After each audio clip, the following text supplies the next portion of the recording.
Good evening friends, अगर मेरा channel पे आप नए हैं तो कृपया चैनल को सब्सक्राइब कीजिए, लाइक कीजिए और बेल आइकन को जरूर दबाइए ताकि मेरा कोई भी नया वीडियो हो उसका सबसे पहले नोटिफिकेशन आप तक पहुंच जाए। तो फ्रेंड, आज हम बात करेंगे कि बिना दवाए या बिना ऑपरेशन किए बिना आपका कमर का दर्द हो या सर्वाइकल स्पाइन का दर्द हो उसको कैसे इलाज किया जाता है ट्रैक्शन के जरिए, और उसके बारे में हम लोग बात करेंगे आज। देखिए, जो बैक पेन होता है यानी कि जो आपका जो कमर का दर्द होता है या फिर सर्वाइकल स्पाइन का दर्द होता है उसमें सबसे मुख्य कारण होता है डिस्क स्लिप हो जाने से। यानी कि जो डिस्क होता है वो अपनी जगह से वो खिसक जाता है, तो उसकी वजह से आपको कमर में दर्द हो सकता है या फिर आपको सर्वाइकल स्पाइन यानी कि गर्दन में आपको दर्द हो सकता है, और साथ साथ में हाथ में या पाँव में झिंझिनाहट से आपको महसूस होता है।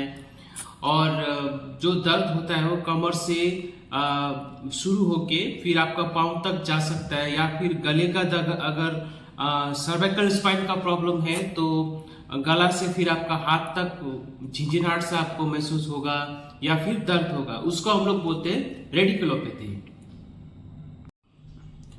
तो देखिए, जैसे ये हमारे कमर का रीढ़ का हड्डी का बनावट ठीक रूबहू ऐसी तरह से बना रहता है। तो देखिए यहाँ पे ये जो स्पॉन्ज टाइप का है इसको हम लोग डिस्क बोलते हैं।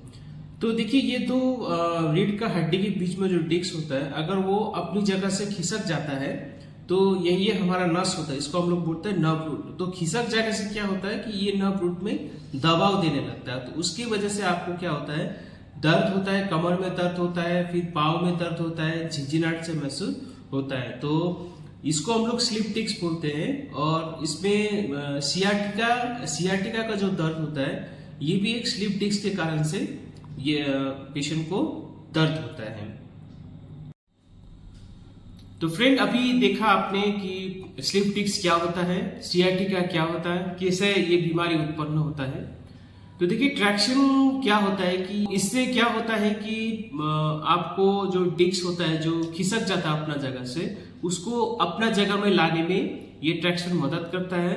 और जो नस में जो दबाव हो रहा होता है डिस्क खिसक जाने से वो दबाव को भी ये कम करता है, और साथ साथ में आपको ये दर्द निवारण में भी काफी मददगार होता है। तो देखिए, ट्रैक्शन का जो एक मुख्य सिद्धांत है वो मैं आपको बताने जा रहा हूँ, और ट्रैक्शन कैसे करता है, किस तरह से करता है, ये आपको एक संक्षेप में आपको मैं बताऊंगा। तो देखिए, ट्रैक्शन कैसा काम करता है। ट्रैक्शन में क्या होता है कि दोनों तरफ से हम लोग एक दबाव बनाते हैं, यानी कि नीचे की तरफ से भी खींचते हैं और ऊपर की तरफ से भी खींचते हैं। तो देखिए, इसमें ये डिस्क है, यहाँ पे सूजन है, यहाँ पे लाल लाल है, और ये नस को दबा रहा है। तो देखिए, अगर हम इसको ऊपर और नीचे दोनों तरफ से अगर खींचेंगे तो देखिए यहाँ पे ये तो जो दबाव है वो कम हो गया है। तो यही एक सिद्धांत होता है ट्रैक्शन देने का। तो दबाव कम होने से आपका सारा परेशानी भी कम हो जाएगा। तो फ्रेंड, जब भी आपको कमर का दर्द हो, सियाटिका का प्रॉब्लम हो, या फिर सर्वाइकल स्पाइन में डिस्क का प्रॉब्लम हो, या आप दवाई खा के भी आपको आराम नहीं मिल रहा है, या फिर आपको ऑपरेशन करने के लिए, सर्जरी करने के लिए बोला है,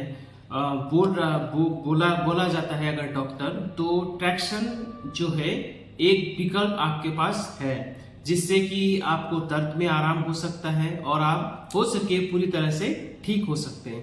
लेकिन इसके लिए आपको ट्रैक्शन देने के लिए आपको फिजियोथेरेपी जो विभाग में डिपार्टमेंट में आपको रेगुलरली आना पड़ेगा।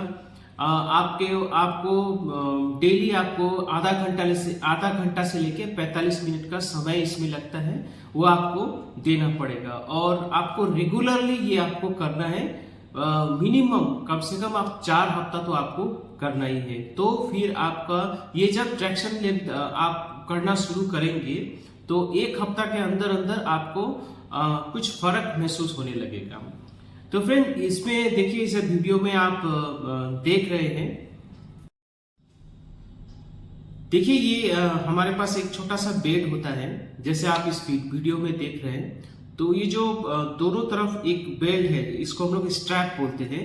तो ये क्या करते हैं कि पेशेंट नीचे वाला स्ट्रैप होता है वो पेशेंट के कमर में बांध दिया जाता है, और ऊपरी वाला जो स्ट्रैप होता है छाती के जो होता है उसके निचले तरफ हम लोग बांध देते हैं। तो नीचे वाला जो स्ट्रैप होता है वो एक मशीन से एक वायर के थ्रू जुड़ा रहता है, और वहां पे हम लोग एक वेट आपका दबाव आपके ऊपर देगा, तो उस दबाव से फिर वो खींचने लगेगा। तो देखिए अगर आपका वजन अगर 80 किलो है तो उसका हाफ माने कि 80 का आधा हो गया यानी कि 40, तो उतना किलो का ये ट्रैक्शन ये मशीन देता है। तो इसमें देखिए स्टैटिक ट्रैक्शन होता है या फिर इंटरमिटेंट ट्रैक्शन होता है।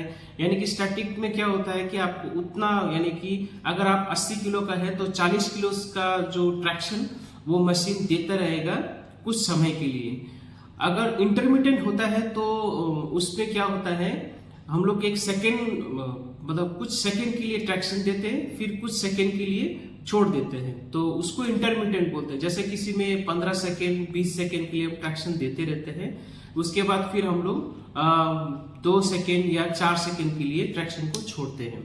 तो देखिए ये मशीन जो होता है, जैसे इस मशीन में देखिए कि वायर एक मूव कर रहा है, यानी कि वो टांट रहा है। आपका जो स्ट्रैप है उसमें जो ये वायर फिक्स होता है और वो वायर नीचे की तरफ खींचता है, तो वो ट्रैक्शन होता है जो कि 40 किलो का फोर्स आपका बॉडी वेट का आधा। उसके बाद क्या होता है, दूसरा ऊपरी वाला जो होता है वो उल्टी दिशा में आपका जो ट्रैक्शन को बनाए रखता है। तो इससे क्या होता है कि वही जो वर्टेब्रल जो माने रीढ़ का हड्डी के बीच में जो जगह होता है वो थोड़ा सा चौड़ा हो जाता है, और उसके बाद नस में दबाव इसमें कम हो जाता है। तो इस तरह से हम लोग पेशेंट को ट्रैक्शन देते हैं। तो करीब करीब 20 मिनट या फिर 15 मिनट इसके आसपास हम लोग देते हैं। तो इसमें एक कंफर्ट जोन बोलते हैं, जो कि पेशेंट खुद बोलेगा कि मुझे थोड़ा सा अच्छा लग रहा है कि थोड़ा सा और वेट मतलब और लंबा समय तक हमको ट्रैक्शन दीजिए। जैसे हम लोग शुरू में 15 सेकेंड 20 सेकेंड के आसपास लगता है, तो पेशेंट बोलता है कि और आप 30 सेकेंड या फिर हो सके तो 45 सेकेंड इतना तक दीजिए। तो वो कंफर्ट जोन पेशेंट के ऊपर पेशेंट जब बोलता है कि मुझे इतना देने से अच्छा लग रहा है, तो उस हिसाब से हम लोग ये कितना समय तक खींच के रखना है वो हम लोग डिसाइड करते हैं। और फिर इसके साथ साथ हम ये जब हो जाता है उसके बाद फिर हम लोग एक हमारे पास एक मशीन होता है, उसको हम लोग बोलता है इंटरफेरेंशियल थेरेपी मशीन।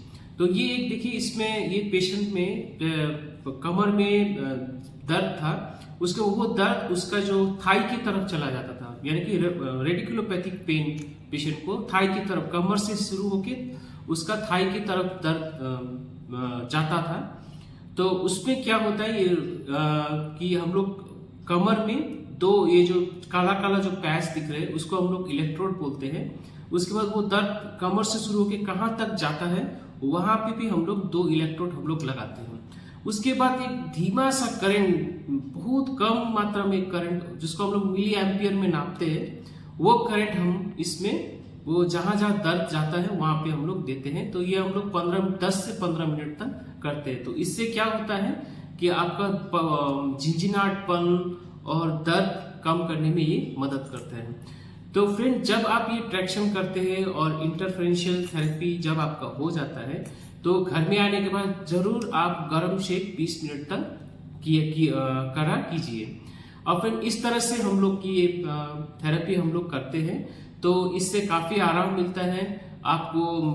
रोजमर्रा का काम भी आप कर सकते हैं, आप चल फिर सकते हैं, और जो जितना भी आपका जो दवाई वगैरह से अगर आप आराम नहीं मिल रहा है तो ये ट्रैक्शन थेरेपी आप जरूर करवा सकते हैं, इसमें कोई साइड इफेक्ट नहीं रहता है। अब बात है कि ये किस किस पेशेंट को नहीं करना चाहिए।